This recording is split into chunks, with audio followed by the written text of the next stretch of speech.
só como de praxe a gente começa a nossa aula aqui falando, né, da nossa estatística. Dermatoses infecciosas é uma das coisas que mais cai nas provas aí de dermatologia, e quando a gente olha, né, dermatoses infecciosas, aí 44% é questão de hanseníase, tá? Então, pelo menos aí 40% de tudo que cai de dermato é hanseníase. Então precisa aí dominar esse tema, perfeito? Então vamos começar aqui falando aí dessa doença, né, que é a hanseníase, que é uma doença infecto-contagiosa crônica. Então, por que é uma doença infecto-contagiosa? Tá? Ela é uma doença infecciosa porque tem um agente infeccioso, e ela é contagiosa porque ela é transmitida de um indivíduo para o outro. E ela é uma doença crônica porque ela tem um longo período de incubação. Então a gente sabe aí que a hanseníase tem um período de incubação que varia de 3 a 5 anos, perfeito? Então é uma doença aí bastante lenta, é uma doença que o Mycobacterium leprae, né, que é o agente etiológico, ele demora muito tempo a se multiplicar, e por isso a doença ela demora muito tempo a se manifestar, né? Então, para quem não lembra, período de incubação é o tempo entre a infecção e o surgimento dos sinais e sintomas da doença. E ela é uma doença dermatoneurológica principalmente, né? Porque ela acomete principalmente aí a pele e o sistema nervoso periférico, né? Os nervos periféricos aí, a célula de Chivan, tá?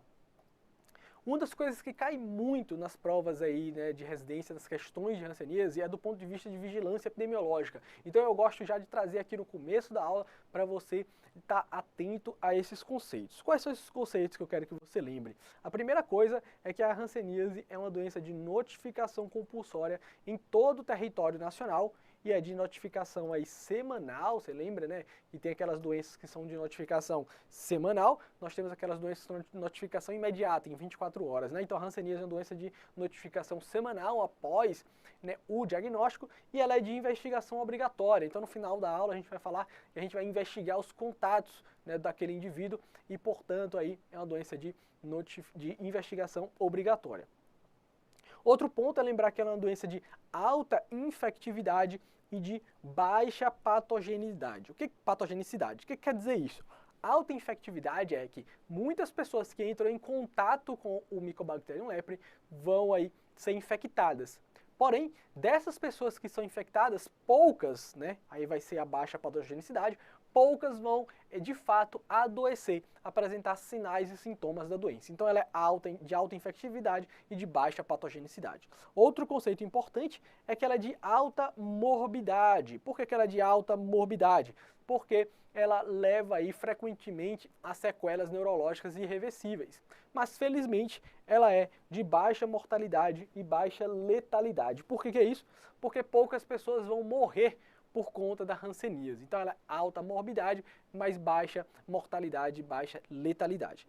E lembrar que o principal reservatório é o humano. Então o ser humano é o principal animal aí que fica infectado pelo Mycobacterium leprae, mas a gente sabe que hoje outros animais, como macacos e tatus, também podem ser reservatórios aí do Mycobacterium leprae, que é a grande estrela aqui dessa aula. Então o Mycobacterium leprae, que é esse bacilo álcool ácido resistente, né, que a gente vê aqui na coloração de Ziehl-Neelsen ou uma coloração de Fitt-Faraco, essas estruturas lineares aí, arroxeadas, né, dentro das células, aqui formando o que a gente chama de globias, né, que são esses agregados dos bacilos, tá? Então o que a gente precisa saber sobre o Mycobacterium leprae? Né, que é um bacilo álcool ácido resistente, então ele é corado pelo Ziehl-Neelsen, é corado pelo Fitt-Faraco. É um agente intracelular obrigatório, ou seja, ele fica dentro da célula, ele parasita a célula dentro do meio intracelular, parasitando aí principalmente os macrófagos, né, da pele, e as células de Chivan, que são as principais células que compõem o nervo periférico, tá? E até hoje a gente não consegue cultivar, né, in vitro, a gente não tem um meio de cultura para cultivar o Mycobacterium leprae. Do ponto de vista epidemiológico, o Brasil é o segundo país em número de casos aí no mundo. A gente só fica aí atrás da Índia, tá? Então a Índia é o país que mais tem casos diagnosticados de hanseníase, a maior prevalência e a maior incidência. O Brasil fica em segundo lugar aí, infelizmente. E a doença ela está associada a condições socioeconômicas. Então, os países mais pobres, as localidades mais pobres, têm mais casos, né, de hanseníase. Né? E dentro do nosso país, por ser um país desigual, isso fica muito marcado aí. A gente sabe que as regiões norte, nordeste e centro-oeste são as regiões mais pobres e as regiões em que a gente tem uma maior quantidade, né, de pacientes com hanseníase. Ao passo que sul e sudeste a gente tem baixas taxas, tá? Então, norte, nordeste e centro-oeste, altas taxas de detecção da hanseníase, mas baixas taxas de detecção no sul e sudeste, tá? Olha só como isso já caiu em prova anterior, né? Tudo isso que a gente já falou aí anteriormente, tá? Então, sobre o Mycobacterium leprae, o agente etiológico da hanseníase, assinale a alternativa incorreta. Letra A, apresenta alta infectividade. Perfeito, né? Então, ele é um Mycobacterium leprae, realmente a gente viu que ele tem alta infectividade. Letra B, tem afinidade por células cutâneas e por nervos periféricos. Perfeito, a gente viu também esse conceito, né? A principal via de eliminação do bacilo é a via aérea superior, tá? Então a gente vai falar aí da forma de transmissão da hanseníase ainda, e sim, né, ela é transmitida através de gotículas, né, pelas vias aéreas superiores, e a forma de aquisição também é pelas vias aéreas superiores. E ela apresenta aí baixa patogenicidade, beleza, isso também a gente viu, apresenta realmente baixa patogenicidade, tá? Então por isso essa questão foi anulada, já que todas as alternativas aqui estão verdadeiras, mas eu queria chamar a sua atenção aqui para mostrar que cai bastante esses conceitos aí, né, de medicina preventiva, né, de infectividade, patogenicidade, né, a gente tem que dominar esses conceitos aí também para acertar as questões de hanseníase, que muitas vezes está lá na prova, né, de medicina preventiva. Aí a gente chega na nossa discussão aqui de imunologia de hanseníase, que eu considero aqui um dos pontos fundamentais para a gente entender a doença, beleza? Então, quais são os conceitos aqui que eu quero que você lembre? Lembre aí que o Mycobacterium leprae, ele é um bacilo intracelular obrigatório, isso a gente já falou. E aí a gente tem a imunidade TH1, que é aquela associado à imunidade celular, linfócitos T, isso é importante para combater, né, os agentes intracelulares obrigatórios. Já a imunidade TH2, que é aquela que tem produção de anticorpos, ela é ineficaz para combater infecções de agentes intracelulares. Então quero que você lembre dessa distinção aí de resposta TH1, resposta TH2. De forma que a imunidade do indivíduo é quem vai determinar qual que vai ser a forma clínica e qual que vai ser a evolução daquele doente. Olha só, aqueles indivíduos que são infectados pelo Mycobacterium leprae e que montam uma resposta TH1 de imunidade celular, eles vão ter aí uma doença muito bem localizada, com formação de granulomas, ou até mesmo, o que acontece na maioria dos casos, ele nem vai ficar doente. Né? Ele vai se livrar daquela infecção ali, por isso que é uma doença aí que a gente falou de baixa patogenicidade. Ao passo que aqueles indivíduos que são infectados e montam a resposta TH2, né, que produz anticorpos, tem uma imunidade humoral, esses pacientes aí vão formar anticorpos, mas isso não é capaz de conter a doença, eles vão ter a doença aí disseminada. Isso vai se refletir lá nas formas clínicas que a gente vai conversar já já, né? Hanseníase tuberculoide e hanseníase vichoviana. É por isso daqui que ocorrem essas diferenças na apresentação clínica, então muita atenção aqui. E existe um anticorpo que é bastante específico da hanseníase. Qual que é esse anticorpo? É o anticorpo anti-PGL1, beleza? O que é isso? Né? O PGL1 é uma proteína da parede celular do Mycobacterium, do Mycobacterium leprae, que é bastante específica, né, desse agente. E aí, o organismo desses indivíduos aí que tem imunidade humoral acabam produzindo o anti-PGL1. E a gente vai ver isso aqui, que foi incorporado esse teste como um teste rápido até pelo Ministério da Saúde. A gente já vai começar a conversar sobre isso. E a gente chega nessa figura aqui, que é muito temida aí por muitos estudantes, mas que fica claro agora para a gente entender, que é a figura da imunologia da hanseníase. Olha só, acompanha comigo o que é que essa figura está falando aqui. Nós temos aqui, então, os pacientes que têm imunidade celular, né, o polo TH1, eles vão ter aqui, olha só, representado por essa figura aqui, essa linha, né, verde mais clara, esses pacientes ou vão se curar espontaneamente ou eles vão ter a forma TT. O que é isso? Forma de hanseníase tuberculoide, tá? À medida que esse paciente ele vai perdendo a sua imunidade celular, ele vai aumentando a imunidade humoral, que é o polo aqui TH2, produção de anticorpo doença disseminada. Por isso eles vão ser o VV. O que é VV? Hanseníase vichoviana. Tá? Então, por isso fica claro nesse espectro. E aí veja que na biologia, né, a gente sempre tem uma coisa espectral aqui, né? Então, alguns indivíduos vão ter um pouco de hanseníase de imunidade celular e um pouco de imunidade humoral. E por isso que a gente vai ter as formas aí borderline, né, as formas dimorfas. Então, a gente vai ter aí o paciente que vai ter a dimorfa tuberculoide, que ele está mais próximo do polo tuberculoide, a dimorfa vichoviana, que está mais próximo da hanseníase vichoviana, e aqueles que ficam exatamente no meio do caminho, né, entre uma imunidade e outra, que são os pacientes com hanseníase dimorfa, dimalfa ou borderline. E aí percebam que à medida que a imunidade celular vai diminuindo e a imunidade humoral vai aumentando, a quantidade de Mycobacterium leprae nos tecidos vai aumentando.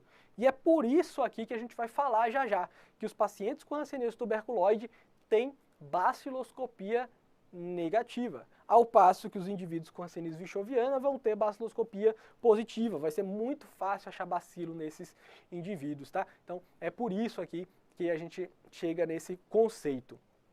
Beleza, mas isso é bom para a prática, né? Tem as interleucinas aqui, mas que a gente não dosa isso aí. O que a gente poderia fazer na prática para avaliar isso e que as provas gostam, né? É fazer o nosso teste de Mitsuda para a gente avaliar a imunidade do indivíduo. O teste Mitsuda ele seria o equivalente ao PPD que é feito aí para tuberculose. É uma intradermorreação. Como é que funciona isso? A gente pega lá antígenos do Mycobacterium leprae e injeta, inocula no antebraço ali, né, de um indivíduo. E a gente aguarda, a diferença aqui é que a gente vai aguardar às vezes até um mês, né, 28 a 30 dias para fazer a leitura do teste Mitsuda. E o que esse teste nos informa? Se houver eritema em duração maior ou igual a 5 milímetros no teste Mitsuda, a gente diz que a gente tem um teste Mitsuda positivo. E o que isso quer dizer? Qual que é a nossa interpretação disso? Quer dizer que esse indivíduo tem uma resposta de imunidade celular contra o Mycobacterium leprae. Agora, se ele tiver um teste Mitsuda menor do que 5 milímetros, a gente diz que é um teste aí negativo. Isso quer dizer que o indivíduo tem não tem imunidade celular montada contra o Mycobacterium leprae. Aí muita atenção aqui, tá? Um teste de Mitsuda positivo não confirma um diagnóstico de hanseníase. Por quê? Porque esse indivíduo pode ter tido hanseníase e pode ter curado, pode ter sido um indivíduo que eliminou espontaneamente, ele tem resistência, então um teste Mitsuda positivo não confirma. E um teste Mitsuda negativo, ele não afasta. Por quê? Porque o indivíduo que seja vichoviano, por exemplo, ele não tem imunidade celular contra o Mycobacterium leprae. Então é esperado que ele tenha um teste Mitsuda negativo. Então um teste Mitsuda positivo não confirma e um teste Mitsuda negativo não afasta o diagnóstico de hanseníase.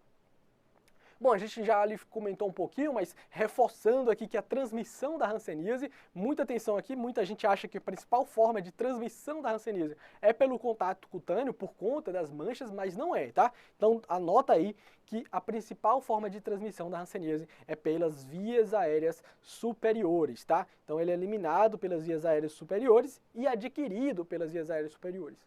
Apenas eventualmente, né, excepcionalmente, pode haver a transmissão aí pelo contato com pele e mucosas, principalmente se houver solução de continuidade, ou seja, pequenas fissuras que podem entrar. Mas é muito raro, a principal do ponto de vista epidemiológico forma de transmissão é pelas vias aéreas superiores. E a gente precisa lembrar que apenas os pacientes multibacilares eles transmitem a doença, tá? Então apenas os multibacilares aí vão transmitir. Aqueles que têm poucos bacilos, como os tuberculoides, por exemplo, eles não transmitem a doença ou transmitem muito raramente. E aí, com tudo isso, agora a gente consegue chegar aqui na história natural aí da hanseníase. Como é que é a história natural da hanseníase? Então, olha só. Primeira coisa, o indivíduo é infectado aí pelo bacilo de Hansen, né, o BH. A gente viu ali que muitos vão se curar espontaneamente, porque vão montar uma resposta TH1, vão se livrar daquela infecção. Então, uma doença de baixa patogenicidade. Beleza. Alguns vão ter a doença subclínica ali, vão se curar ainda, e alguns vão evoluir com a forma inicial da doença, que é a hanseníase indeterminada. Fica tranquilo que o próximo passo aqui vai ser a gente discutir essas formas clínicas da hanseníase, tá? Por enquanto eu quero que você lembre aí que aqueles que ficam doentes, eles aparecem aí, inicia a doença com MHI, hanseníase indeterminada, né? I de indeterminada e de inicial, forma inicial da doença. Perfeito? Vamos lá. Desses que têm hanseníase indeterminada, muitos ainda vão se curar espontaneamente. Apenas 30%, né, que não forem tratados vão evoluir com alguma outra forma da doença. E aí a gente tem um espectro aqui que a gente já falou. Então a gente pode ter o paciente que tiver um polo mais TH1, ele vai evoluir aqui para o polo tuberculoide. O paciente que tiver mais uma imunidade TH2 vai evoluir mais para o polo vichoviano. E a gente vai ter aquelas formas de mofa tuberculoide ou de mofa vichoviana naqueles indivíduos que tiverem aí um pouquinho de imunidade celular, um pouquinho de moral aí, dependendo de onde é que está, qual que é o cabo de força do ponto de vista imunológico desse indivíduo. Na prova, quando a gente falar de apresentação clínica, na prova eu quero que você lembre do seguinte. Então, toda vez que você estiver lendo uma questão lá, você está lendo a questão de um homem de 35 anos, etc, etc, e ele falar que o paciente tem lesão de pele ou alguma área de pele com alteração de sensibilidade, eu quero que na hora você identifique que esta é uma questão de hanseníase, tá? Então na sua prova você vai pegar lesão de pele associado a alteração de sensibilidade e você falar, opa, eu estou diante aqui de uma questão de hanseníase, tá? Então esse é o raciocínio que eu quero que você faça. E aí, aprofundando um pouco mais a filigrana aqui, né, dessa perda de sensibilidade, alteração de sensibilidade, você precisa saber que existe uma ordem na perda da sensibilidade dos pacientes com hanseníase. Qual que é essa ordem de perda? Então, primeiro, o paciente perde aí a sensibilidade ao calor, né, a sensibilidade térmica. Depois, ele perde a sensibilidade dolorosa. E por último, ele perde a sensibilidade tátil, tá? Aqui então, em ordem alfabética, para você lembrar, C, D, T, calor, dor e tato. Esta é a ordem de perda da sensibilidade. E é por isso que você, diante de uma suspeita de hanseníase, deve, quando for fazer o teste de sensibilidade do paciente, obedecer essa ordem. Primeiro você vai testar a sensibilidade térmica, né? Você vai testar lá com os tubos de ensaio. Depois você vai lá testar a sensibilidade dolorosa, que você vai testar com uma agulha.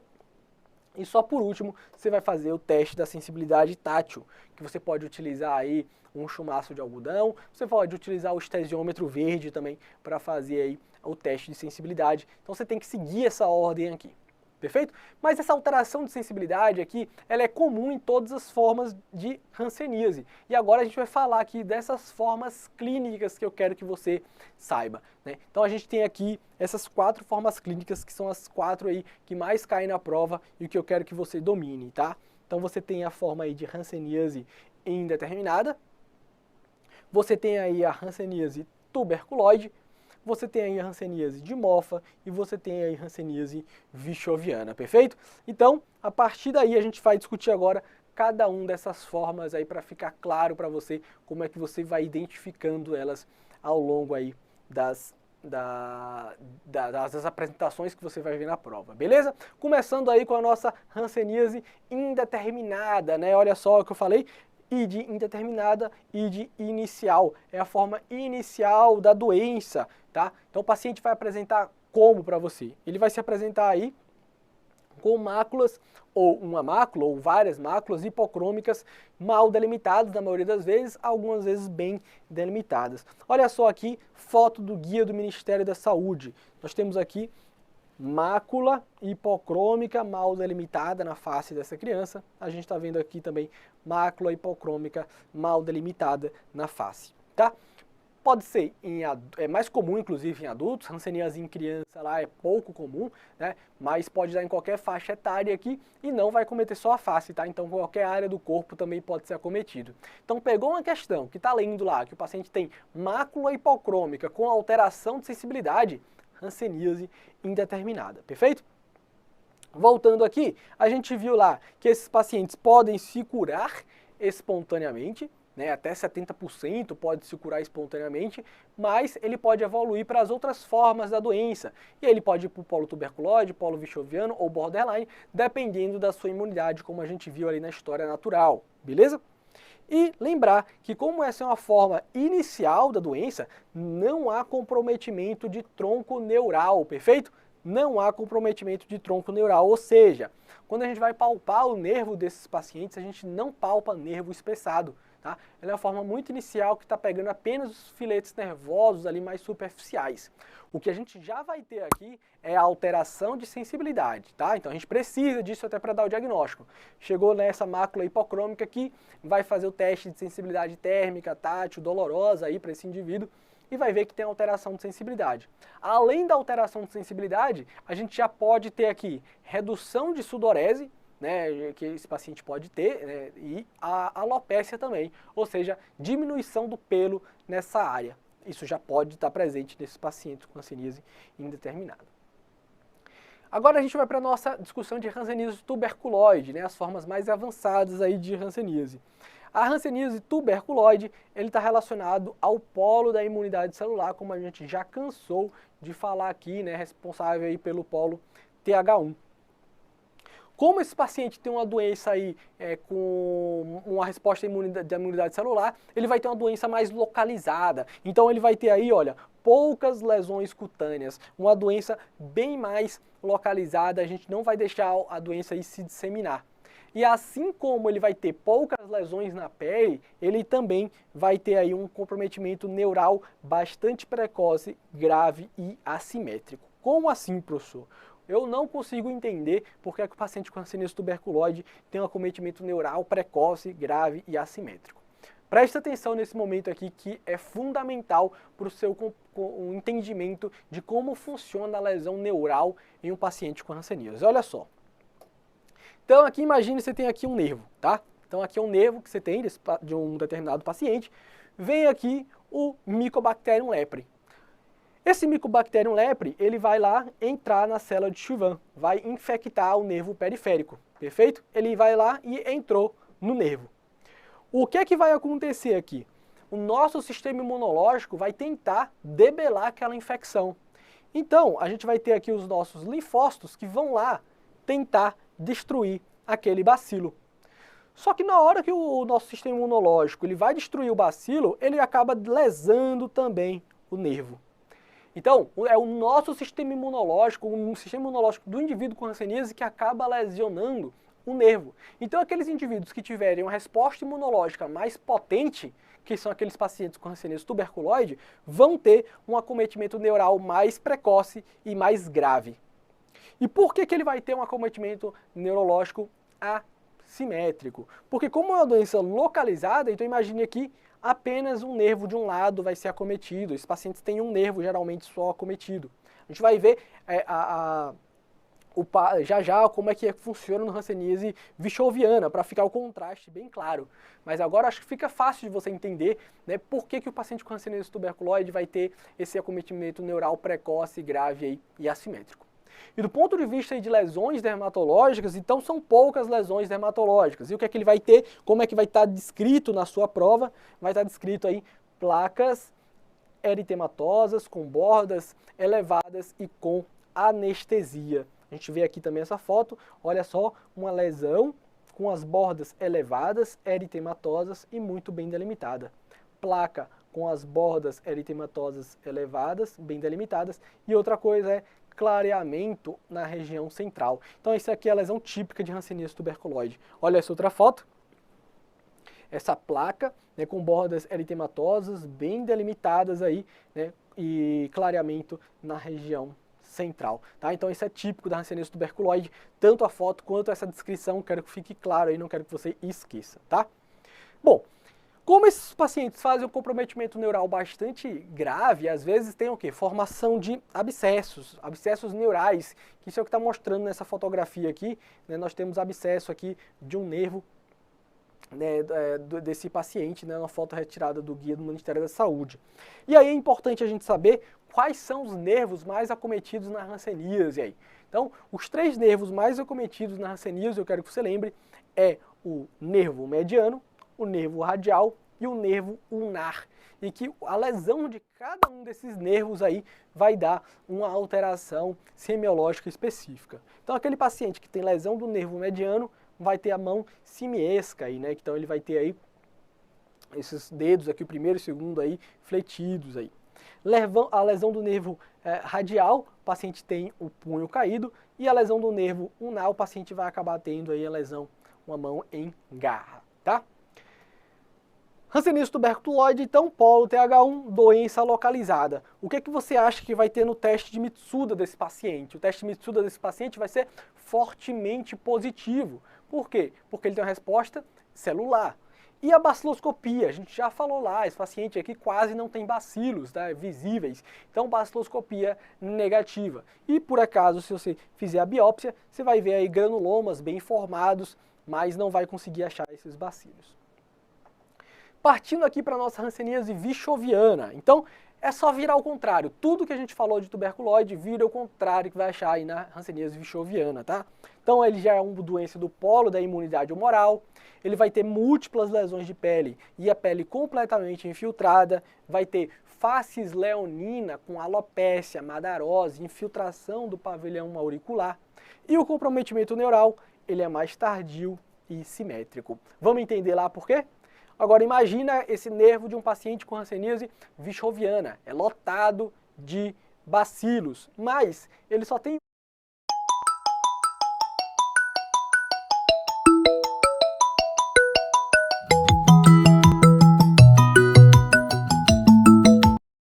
um linfócito, ó, coitado aqui, ó, para destruir o nervo. Ele não vai conseguir destruir esse nervo sozinho. Vai demorar muito para ele conseguir destruir o nervo, tá? Então, por isso que ele tem um comprometimento neural mais tardio.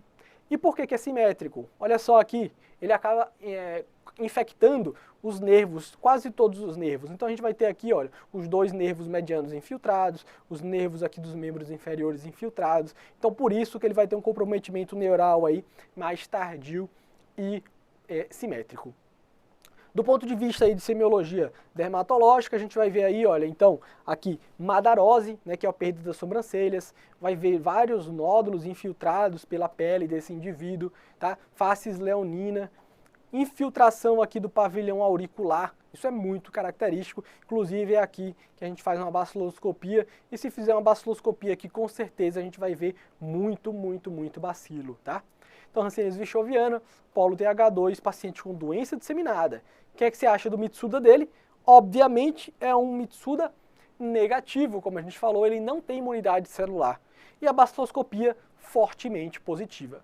E na biópsia de pele, a gente não vai ver granulomas bem formados, a gente vai ver aí algum estiócito e vai ver um monte de bacilo dentro dos estiócitos, tá? Dentro dos macrófagos. Então, por quê? Porque a baciloscopia é positiva desse indivíduo.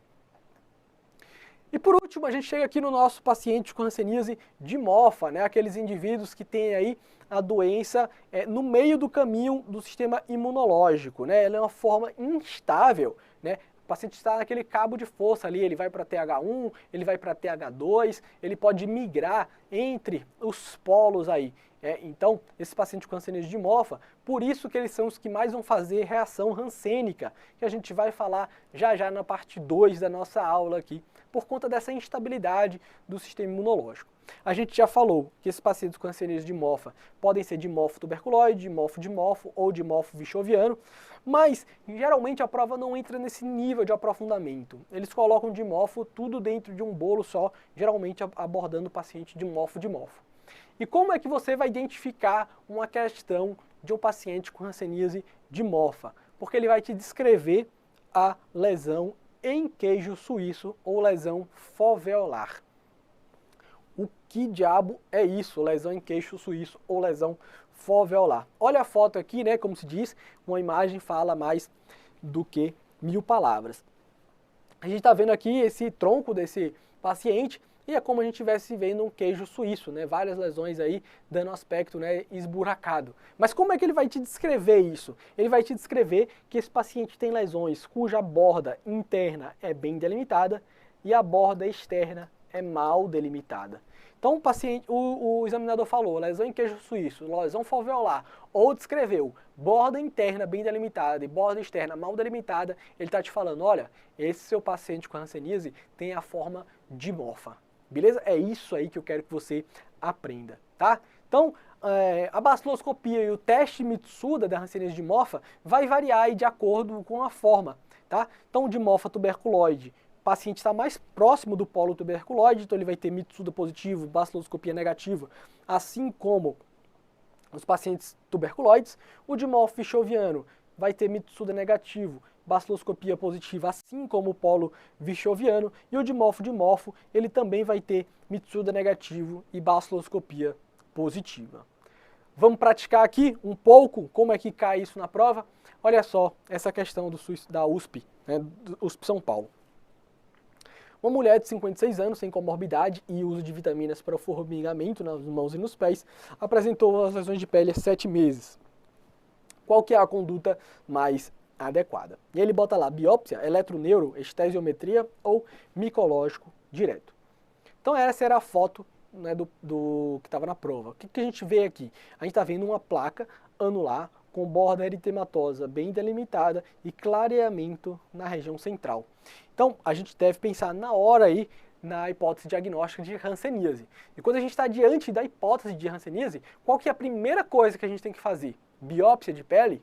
Não, a primeira coisa que a gente tem que fazer é complementar o nosso exame físico, fazer teste de sensibilidade. A gente vai testar aqui o calor, vai testar aqui a sensibilidade térmica, tátil e dolorosa aqui desse indivíduo na ordem que a gente comentou. Quando a gente olha nas alternativas, não tem exatamente teste de sensibilidade, mas tem fazer o uso do estesiômetro ou estesiometria. A gente falou lá que a gente pode utilizar o monofilamento verde, que é o estesiômetro, né? A gente consegue fazer o monofilamento verde, que ele vai testar aí a sensibilidade do local. É uma outra forma de testar a sensibilidade que está nos guias, no manual do Ministério da Saúde, tá? Então, por isso, o gabarito foi a alternativa C. Questão difícil que eu considerei aqui da USP. Olha só essa questão aqui da Unesp, cai muita questão desse jeito aqui, olha. Homem de 35 anos apresenta há 3 anos uma única lesão no terço inferior da perna esquerda, caracterizada por uma placa com centro hipocrômico, anestésica e bordas moderadamente elevadas. A baciloscopia é negativa, o exame anatopatológico, infiltrado inflamatório granulomatoso perineural e paranaxial, com pesquisa de barra negativa. Reação de Mitsuda positiva. É correto afirmar o quê? Olha só, quando a gente lê só a questão, ele fala de uma única lesão com anestesia. Então, se é uma única lesão, né, com anestesia, já falou de lesão de pele com anestesia, ou seja, alteração de sensibilidade, o diagnóstico de hanseníase. Acabou aqui. Então, isso está definido, ele tem hanseníase. Qual que é a hanseníase? Que o paciente só se apresenta com uma lesão e que tem as bordas elevadas. Hanseníase tuberculoide. Você não precisa olhar aqui a imagem se você não quiser. Mas olha só, tem a imagem aqui para a gente discutir.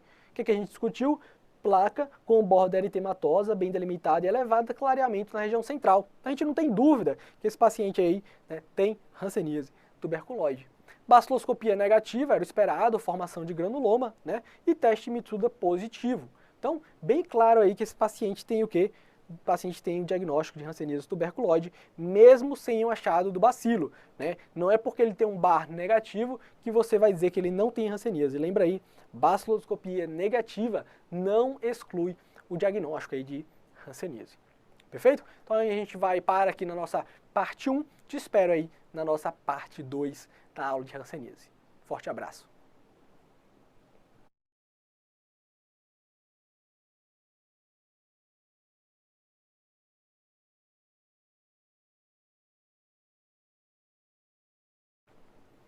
Fala aí, pessoal, como estão indo aí nessa aula domingão? Eu vi que tinha uma... Primeiro a Cris falou aqui que achou difícil o provão, né? Tava viajando aí. Acontece, Cris, a gente vai ter outros provões aí pra gente praticar, beleza? E teve só uma dúvida aqui, que foi perguntando se o PPD pode ajudar no diagnóstico. Então, olha só, o PPD... ele é uma intradermoreação, como eu comentei na aula, assim como o teste Mitsuda, tá? No PPD, ele vai testar principalmente para o complexo da Mycobacterium tuberculosis, tá? Ele não é específico para dizer que tem tuberculose também, preste atenção nisso, mas ele tem uma especificidade maior para o complexo Mycobacterium tuberculosis. Então ele não costuma ser positivo nos pacientes com hanseníase, tá? No hanseníase a gente usa o teste Mitsuda, como a gente falou, e a diferença sobre o PPD, que o PPD você lê logo, né, com pouco tempo, o teste Mitsuda você vai ler lá com quase 30 dias, demora mais a resposta imunológica para a gente avaliar aí a hanseníase, perfeito?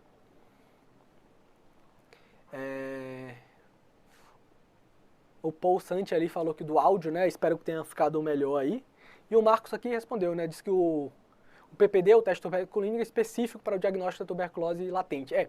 Então, como eu falei, ele testa para o complexo Mycobacterium tuberculosis, né? Ele tem maior especificidade para isso. E não é utilizado para hanseníase. Perfeito. Obrigado, Marcos, aí pela ajuda. Não tinha visto que você até tinha comentado. O teste Mitsuda. E realmente o teste Mitsuda ele não é tão utilizado, ele é mais utilizado nos serviços mais específicos, né, de especialidade aí, nos pacientes com hanseníase. Na verdade, esses testes, essas intradermorreações todas aí, tirando o PPD, são mais difíceis, né? Leishmaniose, que tem um teste em Montenegro, você não vai conseguir fazer em qualquer local também. Então, são testes um pouco mais difíceis de serem feitos.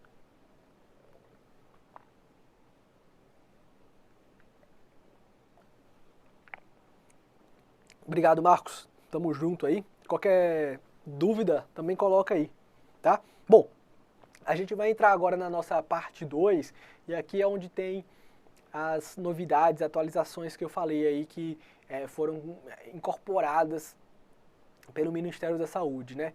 Teste rápido, que a gente vai falar lá para os contatos, a gente vai falar também de teste de resistência bacteriana e de PCR que foi adicionado aí para fazer diagnóstico de hanseníase também.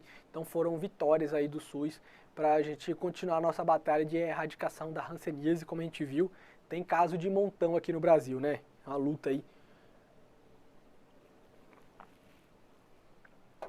Bom, vamos lá. Vamos que a gente tem mais um pedaço da aula aí. Essa parte agora eu acho que é um pouquinho mais curta. Perfeito? Bom, não tem nenhuma dúvida. Continuando aí, se vocês tiverem qualquer dúvida, qualquer comentário, podem colocar aí como foi colocado as dúvidas aí pra gente discutindo junto aqui. Perfeito? De novo aqui, vou puxar a vinheta, soltar para começar a fazer a nossa gravação, nossa revisão aí.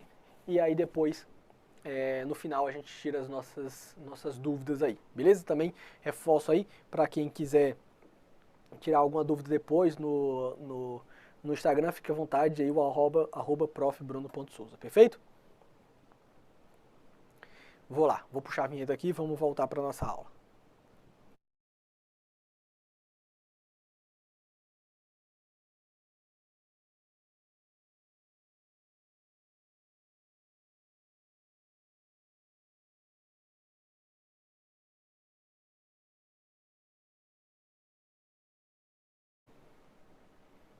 Fala aí, meu amigo, fala aí, minha amiga, sejam muito bem-vindos à nossa parte 2 na aula aqui de hanseníase. Sou o professor Bruno Souza, professor aqui de dermatologia. E na primeira parte aí a gente fez lá a introdução, né, de epidemiologia da hanseníase, o que é hanseníase, de onde ela vem, qual que é o agente infeccioso, né, da doença. A gente falou bastante da imunologia da hanseníase, que eu considero como ponto-chave fundamental para você entender a doença, e depois, por fim, a gente falou ali das formas clínicas, né, da hanseníase, como é que ela se apresenta aí, né, a forma indeterminada, forma tuberculoide, vichoviana e a forma borderline, perfeito? Agora a gente vai falar aqui de outras coisas, a gente vai falar como é que a gente faz as classificações da hanseníase, como é que a gente faz aqui identificação e tratamento dos estados reacionais ou das reações hansênicas, falar de testes diagnósticos da hanseníase e por fim a gente vai falar ali, né, de como é que a gente consegue avaliar os contatos dos pacientes com hanseníase, tá? Então essa parte também é fundamental, como a gente falou lá no começo da primeira aula, a gente precisa dominar tudo de hanseníase porque cai muito nas provas aí, e são perguntas muitas vezes aí aprofundadas, então a gente precisa conhecer. Bom, vamos lá. Classificações, né, da hanseníase. Nós temos aí principais 3 classificações da hanseníase. A classificação aí de Ridley-Joplin, nós temos a classificação de Madrid e nós temos a classificação operacional, né, do Ministério da Saúde e da Organização Mundial de Saúde. A classificação de Ridley-Joplin, ela é a mais complexa aí de todas, mas felizmente é aquela que eu já mostrei na história natural da hanseníase, né? Aquela classificação que divide os pacientes em tuberculoide, dimorfo-tuberculoide, dimorfo-dimorfo, dimorfo-vichoviano e os pacientes vichovianos. Ele até acrescenta um tuberculoide subpolar e um vichoviano subpolar, mas eu não quero que você se preocupe com isso. Eu quero que você perceba que a classificação de Ridley-Joplin é a que divide os dimorfos em dimorfo-tuberculoide, dimorfo-dimorfo e dimorfo-vichoviano. Já a classificação de Madri, ela é aquela que a gente discutiu na apresentação clínica dos pacientes, tá? Então qual que é essa classificação de Madri? É o que divide os pacientes em hanseníase indeterminada, hanseníase tuberculoide, hanseníase dimorfa e hanseníase vichoviana. Percebam que na classificação de Madri só tem hanseníase dimorfa. Não faz essa distinção de hanseníase dimorfa-dimorfa, dimorfa-tuberculoide ou dimorfa-vichoviana. E isso é lá pela classificação de Ridley e Joplin, tá? Então Madri ela é um pouco mais concisa, ela já facilita para o médico assistente ali.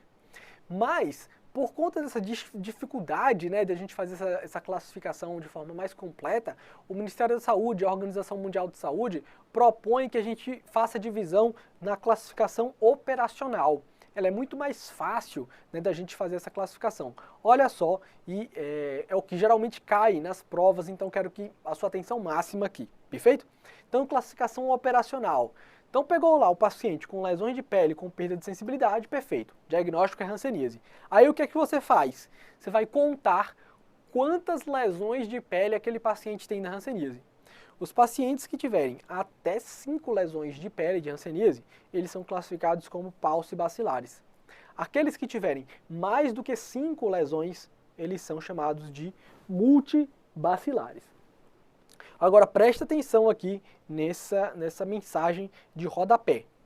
O paciente que tiver 2 ou mais nervos acometidos e ou baciloscopia positiva vão ser multibacilares automaticamente. Como assim, professor? Então imagine aí o caso prático. Caiu na sua prova, tem um paciente que tem lesões de pele, que tem alteração de sensibilidade. Perfeito. Você falou, opa, esse paciente tem hanseníase. Vou classificar ele. Aí o examinador diz que esse paciente tem 4 lesões de pele. Aí você fala, opa, beleza. Se ele tem menos do que 5 lesões, ele é paucibacilar. Mas aí lá no finalzinho tá escrito, o paciente fez uma baciloscopia e veio positiva. Não importa aí que ele só tem 4 lesões de pele. Ele teve baciloscopia positiva, então ele vai ser multibacilar, perfeito? Ou, né, o paciente tem 4 lesões ali de pele, você fala, beleza, é paucibacilar, mas aí tá escrito lá, você palpou o nervo e ele tem 3 nervos espessados, ou ele tem 2 nervos espessados. Nervo ulnar de um lado, nervo mediano do outro. Paciente multibacilar, mesmo sem ter mais do que 5 lesões de pele, perfeito? Então, conta o número de lesões de pele, se for menos do que 5, paucibacilar, mas olha se o paciente não tem baciloscopia positiva, olha se ele não tem 2 ou mais nervos espessados, perfeito? Porque se tiver, ele é automaticamente classificado como multibacilar. Mas é só isso, essa classificação operacional, ela é mais direta, ela é mais fácil aí para o médico de família e comunidade conseguir guiar esses casos aí e classificar, perfeito? Bom, agora a gente chega aqui na nossa discussão de estados reacionais ou reações rancênicas. É muito importante para a gente aqui entender aí os estados reacionais. Olha só, eu falei no começo da aula, uma das primeiras coisas que a gente discutiu lá na primeira aula foi falar que a hanseníase é uma doença lenta e uma doença insidiosa, que ela demora de 3 a 5 anos aí de período de incubação, perfeito? Foi isso que eu falei. Porém, vai ter momentos em que o paciente ele vai ter surtos de piora aguda. E isso ocorre por quê? Porque o paciente tem muitos antígenos ali do Mycobacterium leprae circulando. E aí esses antígenos circulantes vão ativar o sistema imune do indivíduo, né, para combater aqueles antígenos. E aí ele vai ter um surto de piora aguda. Tá? E esse surto de piora aguda é o que a gente chama de estado reacional ou reação rancênica. Então, olha só, é assim que você vai identificar na prova uma questão de estado reacional ou uma questão de reação rancênica. É um paciente com hanseníase que subitamente, em poucos dias, em poucas semanas, ele apresenta reagudização das lesões, ele apresenta um quadro de neurite, ele apresenta aí sintomas sistêmicos, um quadro mais agudo. Aí você vai saber, opa, essa questão aqui é sobre estado reacional. Lembrando que esses estados reacionais podem ocorrer antes, durante ou até mesmo após o tratamento da hanseníase. A maioria das vezes, esses estados reacionais ocorrem durante o tratamento. Então, você fez o diagnóstico de hanseníase, está tratando esse paciente, ele está ali melhorando e de repente ele tem uma piora aguda do quadro. Isso aí é um quadro, um estado reacional. Essa é a maior parte das vezes é isso que ocorre. Mas às vezes o paciente, antes de ter o diagnóstico de hanseníase, ele nem sabia que tinha hanseníase. Ele abre um quadro fazendo um estado reacional e você diagnostica. Então isso pode ocorrer. Ou também pode ocorrer de um paciente que você fez o tratamento, ele se curou da hanseníase e depois ali de 2 meses do final do tratamento ele tem um quadro reacional. Também pode ocorrer. Por isso que a gente disse que esse quadro pode ocorrer antes, durante ou após o tratamento, sendo que a maioria ocorre durante o tratamento.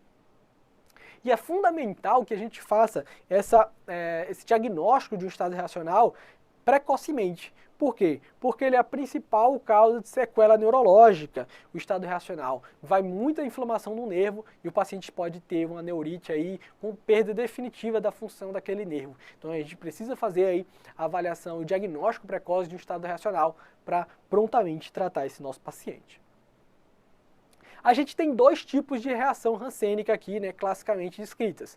A reação do tipo 1 e a reação do tipo 2. A reação do tipo 2 também chamada de eritema nodoso hansênico. Aí olha de novo essa figura aqui, né, aquela figura da imunidade lá. Por que ela é importante? Porque ela também depende do sistema imunológico. Os pacientes que vão fazer reação do tipo 1 são aqueles pacientes que têm algum grau de imunidade celular. Então, hanseníase tuberculoide, Dimorfa tuberculoide, Dimorfa dimorfa. Já os pacientes que vão fazer reação do tipo 2 ou eritema nodoso hansênico são aqueles pacientes multibacilares, Dimorfa vichoviana ou Vichoviana vichoviana, tá? Por quê? Porque a reação do tipo 1 depende da imunidade celular. A reação do tipo 2 depende da imunidade humoral. Então repare que tudo que a gente conversa aqui sobre hanseníase depende da imunologia. Por isso que eu falei lá que o ponto fundamental para você entender a hanseníase é entender um pouquinho dali do funcionamento imunológico, tá bom?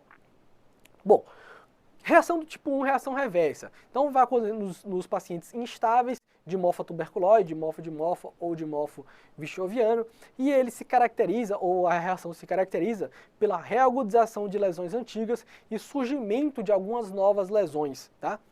E ele vai ter aí piora do sintoma neurológico, né, com a neurite dolorosa muito intensa. Então é aquela questão que vai dizer que o paciente foi no pronto-socorro ou foi no médico do posto ou no médico dermatologista para falar que as lesões ficaram mais vermelhas, mais inchadas e ele está sentindo uma dor no cotovelo que corre para a mão ou uma dor ali no joelho que vai para o pé, ou seja, indicando que ele tem uma neurite associada. E fundamentalmente, esse paciente com reação do tipo 1 não tem sintomas sistêmicos. Ele não tem febre, ele não tem queda do estádio geral. E geralmente não há acometimento de outros órgãos, tá? A prednisona é a droga de escolha. A gente trata aí rapidamente esse paciente com prednisona para acabar com aquela neurite do paciente e evitar que ele tenha uma sequela neurológica irreversível. Já os pacientes com reação do tipo 2, né, o eritema nodoso hansênico, são os pacientes aí multibacilares, então Dimorfo vichoviano ou os vichovianos vichovianos. Como é que esses pacientes se apresentam clinicamente? Ele vai se apresentar aí com vários nódulos eritematosos, dolorosos, difusos pelo corpo. E esses nódulos podem ulcerar, tá? Pode também ter edema das mãos e dos pés. O acometimento neural é possível, porém ele é menos frequente. Tá? E o que vai estar muito presente nas questões aí é os sintomas sistêmicos. O paciente vai ter febre, astenia, artralgia, pode ter leucocitose e acometimento de outros órgãos, como olhos, rins, fígados e testículos, tá? Então percebam que a reação do tipo 2, o eritema nodoso hansênico, é um quadro sistêmico. Como é que você vai identificar na prova? É um paciente que tem nódulos dolorosos difusos pelo corpo, associado a febre, queda do estádio geral e algum outro sintoma aí sistêmico, como uma hepatite, pode ter uma nefrite, orquite, tá? E pode ter neurite também aí associado. Qual que é o tratamento de escolha aí na reação do tipo 2, no eritema nodoso hansênico? É a talidomida, droga de escolha, a talidomida. Agora preste atenção. Anota aí, toma nota isso que eu vou falar aí no seu caderno. O paciente com reação do tipo 2 que tiver ulceração cutânea extensa ou um quadro grave, né, com hepatite, com orquite, com um quadro aí nefrite grave, a gente vai associar a prednisona à talidomida, perfeito? Prednisona, nesses casos. Então se alguém te perguntar qual droga de escolha para reação do tipo 2, você responde talidomida. Mas lembrando que, nesses casos que eu acabei de falar, você vai associar a prednisona à talidomida. Põe aí, observação 2. A segunda observação que eu quero que você coloque é que a talidomida é uma droga altamente teratogênica. Então, você só pode pensar em dar talidomida para uma mulher em idade fértil se você tiver certeza que ela não está grávida, tem que ter beta-HCG negativo, e ela estiver utilizando 2 métodos contraceptivos, sendo que um preferencialmente de barreira. Então é ideal que ela esteja utilizando ali camisinha e utilizando um anticoncepcional oral, por exemplo, ou DIU, por exemplo, né? Então você não pode ter o menor risco dessa paciente estar grávida ou engravidar, tá? Então isso é a observação 2 que eu quero que você coloque aí sobre a talidomida. Observação 3 que eu quero que você coloque, isso é menos comum de ser perguntado, é menos provável que seja perguntado em prova, mas eu quero que você anote para você não ser surpreendido, é que a talidomida, ela aumenta o risco de trombose venosa, principalmente quando ela está associada à prednisona. Então, o Ministério da Saúde recomenda que, nos casos que você associar prednisona com talidomida, você associe também a aspirina, o AS, né, de 100 mg, para reduzir o risco de trombose desses pacientes, perfeito? Então, são essas 3 informações aí que eu quero que você acrescente do eritema nodoso rancênico da reação do tipo 2 para não perder nada. Vamos lá. Bom, reação do tipo 1, esse paciente aqui tinha uma placa de hanseníase aqui no rosto e ele tinha uma piora do quadro, uma reagudização do quadro. Então, reação do tipo 1, tá? Então, ele teve até lagoftalmo, um acometimento aqui de nervo facial. Reação do tipo 2, olha só, nódulos dolorosos difusos pelo corpo, às vezes ulcerando. Percebam, quadro localizado, quadro sistêmico, reação do tipo 2, perfeito? Bom, aí a gente chega na discussão aqui sobre fenômeno de Lúcio. Alguns colocam o fenômeno de Lúcio como a reação do tipo 3, mas isso é discutível, né? Alguns não consideram como uma reação rancênica e por isso eu não coloquei lá dentro das reações, estou falando logo depois aqui. O que é o fenômeno de Lúcio? O fenômeno de Lúcio é um fenômeno trombótico vascular, que é exclusivo da hanseníase vichoviana, né? Um tipo de hanseníase vichoviana chamada de lepra bonita. Lepra bonita tem esse nome porque os pacientes tinham infiltração da face tão intensa que deixava a pele lisa, sem ruga, e aí recebeu esse nome de lepra bonita. Mas esses pacientes têm uma carga de bacilo tão grande, mas tão grande, que esses bacilos acabam entrando na corrente sanguínea, acabam entrando em alguns vasos e leva a trombose vascular e uma vasculite. Então a hanseníase, o fenômeno de Lúcio é um fenômeno trombótico vascular por conta de entrada de bacilos nos vasos. Ela ocorre antes do tratamento, então quando o paciente tem uma carga bacilar muito grande e você vai reconhecer, né, quando o examinador te descrever um paciente com hanseníase com áreas de necrose cutânea, né, indicando aí trombose, principalmente no nariz, nas orelhas, né, no nariz, áreas acrais, perfeito? Então para não deixar aí de falar do fenômeno de Lúcio. Bom, sempre que a gente faz um diagnóstico de hanseníase, a gente tem que fazer a avaliação dos troncos neurais dos pacientes, e aqui está essa figura para a gente lembrar aí quais são os nervos que a gente deve avaliar, fazer a inspeção e palpar. A gente vai palpar o nervo mediano, vai buscar a palpação do nervo ulnar, do tibial, do fibular, palpar o radial, palpar o auricular e fazer a inspeção desses pacientes. Esse tipo de avaliação não cai aí na prova teórica, mas é importante você saber se você fazer prova prática, como fazer a avaliação aí, né? E você pode ver isso no nosso curso prático aí, de como fazer a avaliação e a palpação desses nervos, tá? Então, avaliação dos troncos neurais, olha só aqui, figuras também retiradas do Ministério da Saúde, a gente vê aqui o espessamento, né, do nervo auricular, a gente vê o espessamento do fibular também aqui. E tudo que a gente não quer é isso aqui, né? Paciente que já tem deformidade, que já tem essas úlceras neurais, né? O paciente não tem perda de sensibilidade, a mão engarra, aqui já também por perda de sensibilidade plantar. Tudo que a gente não quer é isso, né? Então o ideal é que a gente faça o diagnóstico de hanseníase precoce para evitar que esses pacientes tenham essas deformidades aí definitivas, tá? Bom, o que a gente tem de exame complementar aqui, né, da hanseníase? A gente falou bastante aqui, né, de clínica e já falamos de alguns exames complementares, mas eu quero aqui falar um pouquinho mais sobre esses exames complementares. Bom, o primeiro exame complementar é baciloscopia. A baciloscopia é um exame que a gente faz o quê? A gente geralmente vai no lóbulo da orelha, nos cotovelos e numa lesão de hanseníase, faz um pequeno corte para retirar a linfa, a gente vai fazer a coloração com fio de faraco e vai olhar no microscópio ali se tem bacilo ou não. Então anota aí, né? A gente já falou isso, mas eu não sei se você se deu conta. Uma baciloscopia positiva faz diagnóstico de hanseníase, tá? Então o paciente tem baciloscopia positiva, acabou, ele tem hanseníase. Agora, se ele tem uma baciloscopia negativa, isso não afasta o diagnóstico de hanseníase, porque como a gente falou, os pacientes com hanseníase tuberculoide, por exemplo, vão ter baciloscopia negativa, tá? A gente pode fazer biópsia de pele, não é obrigatório fazer de biópsia, o Ministério da Saúde deixa isso muito claro, mas que a gente faz nos casos duvidosos, quando a gente tem aí disponibilidade. Outra coisa que a gente pode fazer é fazer a sorologia do anti-PGL1, lembra lá do PGL, que era aquela estrutura da parede do micobactério que era específica? Beleza, a gente pode fazer a dosagem do PGL para avaliar se o paciente tem PGL1 positivo. Os pacientes que têm PGL1 positivo, eles têm aí anticorpos ou tiveram pelo menos contato, né, com o Mycobacterium leprae. E, mais recentemente, o Ministério da Saúde incorporou o PCR aí.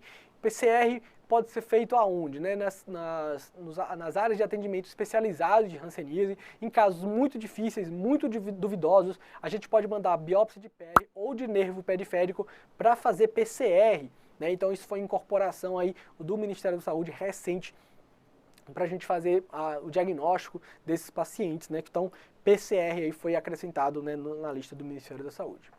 Então o que a gente pode ver na baciloscopia é justamente aquilo que a gente mostrou, aquela imagem que a gente mostrou, né, os bacilos íntegros aqui e formando aqui globias. Além de falar que está positiva ou negativa, ele pode dar o índice baciloscópico, que é falar quanto de bacilo tem naquele paciente, tá? Então isso também é uma informação valiosa que é nos fornecida quando a gente faz a baciloscopia desses pacientes. E para dar o diagnóstico, então, de hanseníase? Bom, para dar o diagnóstico de hanseníase, a gente tem aqui esses três critérios. Qualquer um desses três presentes, a gente faz o diagnóstico de hanseníase. Então, o que está dito aí no Ministério da Saúde? Qual que é a definição de caso aí de hanseníase? Então, paciente que tem lesão ou lesões ou áreas de pele com alteração de sensibilidade, seja ela térmica, ou dolorosa ou tátil, o diagnóstico de hanseníase está feito. Ou paciente que tem espessamento do nervo periférico associado a alteração sensitiva, motora ou autonômica, também está feito o diagnóstico de hanseníase. Ou paciente que tem baciloscopia positiva, seja no esfregaço intradérmico ou na biópsia de pele. Perfeito, o diagnóstico também está feito aí de hanseníase. Então qualquer um desses três presentes, o diagnóstico de hanseníase está feito. Fez o diagnóstico de hanseníase, agora a gente vai tratar esses indivíduos. Finalmente a gente chega no nosso tratamento. Bom, aquela classificação de paucibacilar e multibacilar que a gente falou é para a gente saber como que a gente vai tratar esse nosso paciente. Tá? O tratamento do paucibacilar tem uma duração, o tratamento do multibacilar tem outra duração. Acompanha comigo aqui. Então o paciente que ele é paucibacilar, tá? Paucibacilar, ele vai receber rifampicina, dapsona e clofazimina. Só que ele vai receber 6 cartelas em no máximo 9 meses. Já o paciente que é multibacilar, ele também vai tratar com 3 drogas, rifampicina, dapsona e clofazimina. A diferença é que o multibacilar vai receber aí 12 cartelas em 18 meses, perfeito? Então o tratamento do multibacilar, ele é mais longo, tá? E como que é feito isso? Uma vez por mês, o paciente tem a dose supervisionada, né, em que ele vai receber aí a rifampicina, que ele vai receber a dapsona e clofazimina. Nos outros dias em casa ele vai ficar tomando aí a dapsona e a clofazimina, né? Dapsona aí 100 mg por dia e clofazimina ele vai ficar aí tomando 50 mg por dia, tá? E uma vez por mês, todo mês ele vai lá no posto tomar uma dose supervisionada, tá? Lembrando aqui que gestação e amamentação não alteram o tratamento da hanseníase, tá? Então fez um diagnóstico de hanseníase numa gestante ou numa lactante, você vai tratar do mesmo jeito. Então isso está bem claro já que as drogas elas são seguras tanto para o paciente quanto para o bebê, no caso, né? Tanto seja o feto ou seja a criança que já nasceu, tá? Então a gente vai manter o mesmo tratamento, tá? Agora, o que a gente tem aqui de diferente? Né? A gente está falando aqui que o multibacilar, a gente vai tratar desse esquema, 12 cartelas em 18 meses. Mas olha, o Ministério da Saúde agora pede que você faça o seguinte: diagnosticou um paciente com hanseníase multibacilar. O ideal é que você faça uma baciloscopia desse indivíduo para verificar o índice baciloscópico. O que é esse índice baciloscópico? É aquilo, é a quantidade de bacilos que é visto lá na baciloscopia que a gente comentou, tá? Aí o Ministério da Saúde diz que se você tiver um índice baciloscópico nesse paciente menor ou igual a 2, você vai fazer aquele tratamento ali padrão que a gente falou com rifampicina, dapsona, né, e clofazimina. Tranquilo. Agora, se você pegou um multibacilar, fez a baciloscopia e ele tem um índice baciloscópico maior ou igual a 2, o que é que você tem que fazer? Você vai realizar um teste de resistência primária. O que é isso? Ultimamente a gente viu que existem vários casos de Mycobacterium leprae resistente à rifampicina aí também. Então, fez o diagnóstico de hanseníase, o paciente tem uma carga bacilar muito grande, a gente tem que avaliar já de cara se ele já não tem resistência ao esquema de poliquimioterapia. E aí a gente vai fazer esse teste aí indicado pelo Ministério da Saúde, né, o teste de resistência primária. Se não tiver resistência, né, a maioria não vai ter mesmo, a gente vai manter lá o tratamento na atenção básica, tá? Aqui, na verdade, é o tratamento na atenção básica. Agora, se tiver resistência, aí a gente vai fazer o tratamento de segunda linha lá na atenção especializada. Não acredito que precise saber qual que é o tratamento de segunda linha, porque vai depender da resistência que esse paciente tiver, tá? Então não acredito que precise saber, só que preciso que você saiba aqui que você vai ter que fazer o teste aí de resistência se o multibacilar tiver um índice baciloscópico maior ou igual a 2. Isso é uma novidade aí que eu preciso que você saiba, perfeito? Bom, outra coisa que é importante que vocês saibam aí, é, na verdade, qual que são os principais efeitos colaterais das drogas envolvidas na poliquimioterapia, né? Nós temos aí a dapsona, então os principais efeitos colaterais da dapsona, anemia hemolítica, principalmente naqueles que tiverem deficiência de G6PD, tá? Pode dar anemia hemolítica grave. O paciente pode ter meta-hemoglobinemia, pode evoluir com síndrome DRES, né, que a gente viu lá na nossa aula de farmacodermia, e mais raramente pode ter a granulocitose. Já os pacientes aí com clofazimina, os principais efeitos colaterais é o paciente ter uma coloração de pele mais cinza azulada, que melhora com suspensão da droga, pode ter um aspecto mais ictiosiforme e pode ter aí, ó, depósito de cristal do medicamento na parede do intestino delgado, levando a dores abdominais, náuseas, vômitos e obstrução intestinal. Já a rifampicina pode ter síndrome gripal, o paciente vai ter febre, coriza, dor no corpo, mas pode evoluir com síndrome de insuficiência respiratória e insuficiência renal. Lembrar que a rifampicina reduz a atividade dos contraceptivos orais, pode dar urina avermelhada e um rash também acneiforme. Ó, vamos ver aqui essa questão, a questão que fala lá quando foi feito a troca, né, de tratamento, porque antigamente o esquema de paucibacilar era diferente de multibacilar, porque a gente sabe que hoje o tratamento, né, essa mudança foi aí para que a gente dê rifampicina, dapsona e clofazimina tanto para os pauci quanto para os multibacilar, o que vai diferenciar aí, diferir é o tempo, né? Então 6 cartelas em até 9 meses para os paucibacilares, 12 em até 18 meses para os multibacilares. Outra coisa que é importante a gente saber é diferenciar, distinguir entre reação rancênica, né, que a gente já falou, de recidiva. Então imagine que você tratou um paciente com hanseníase e aí ele volta lá no seu ambulatório falando: doutor, eu tô com novas lesões de pele aqui. Você precisa saber se aquele paciente tem uma reação rancênica, que a gente viu que pode ocorrer depois do tratamento, ou se ele se infectou novamente, ou ele tem uma recidiva, uma reinfecção ou uma recidiva. Como é que você distingue essas duas entidades? Tem uma tabela bem grande aí do Ministério da Saúde para a gente distinguir, mas o mais importante é você entender o funcionamento da doença. Olha só, a gente falou que a reação rancênica, os pacientes têm um quadro, uma piora aguda. Então, se chegou lá um paciente que teve uma piora aguda do quadro, né, foi repentino, com recrudescimento das lesões antigas, ou ele tem um nódulos dolorosos difusos pelo corpo, beleza, você vai ter aí um quadro de reação rancênica pós-tratamento. A recidiva vai se comportar como uma doença de hanseníase normal. É uma paciente que vem apresentando novas lesões muito lentamente, ao longo do tempo aí, né, como era anteriormente. Outra dica importante para você distinguir uma reação de recidiva é que você pode tratar com medicamentos antirreacionais, com prednisona ou talidomida, dependendo, né? E aí a reação vai ter uma excelente resposta. Se for recidiva, ele não vai melhorar, porque ele vai precisar de retratamento, né? Diferente aqui dos casos de reação, que eles vão melhorar aí muito, né, com o tratamento, né, do quadro, tá? Então, olha só, a principal coisa que eu quero que você lembre: surgimento da reação súbito e inesperado, o surgimento da recidiva, ele é lento e insidioso. Então, é isso que eu quero que você guarde aí de informação, né, diferenciar e reação de recidiva. Claro que você vai ler no nosso livro e vai olhar também o slide aqui todas, como fazer essa distinção, mas essa é a principal dica aí que eu quero te dar, de como você fazer essa distinção de reação e de recidiva.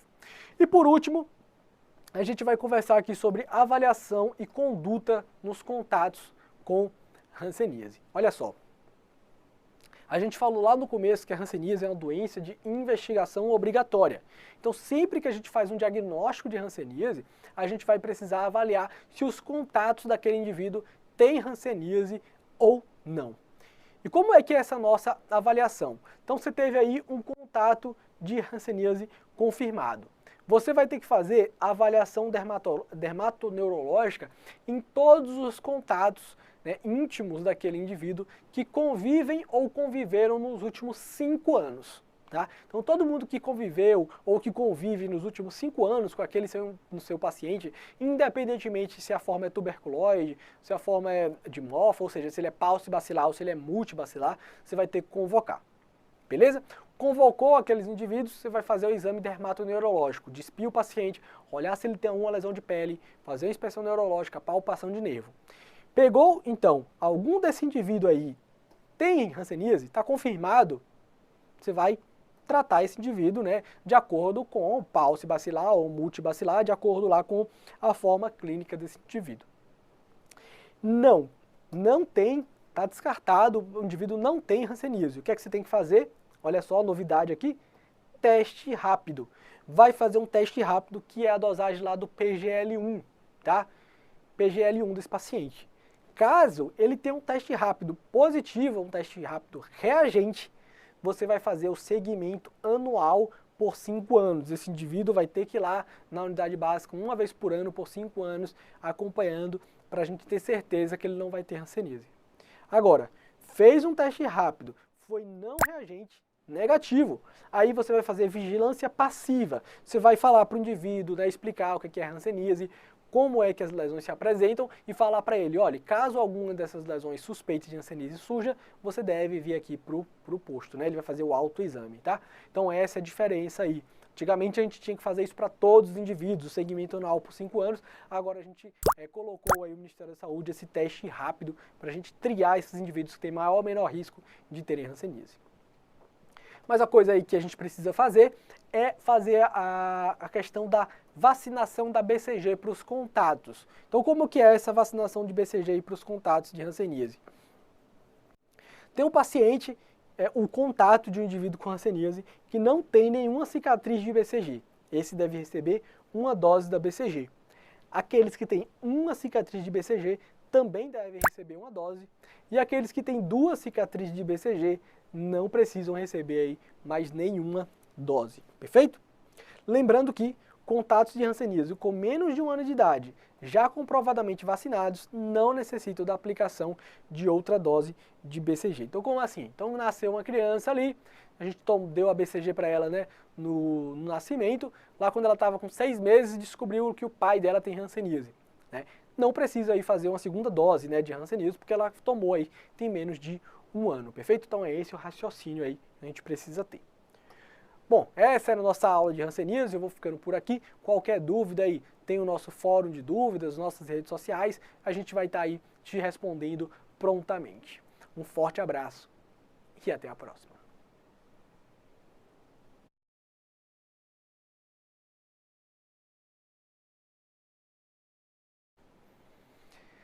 Fala aí pessoal, tudo bem?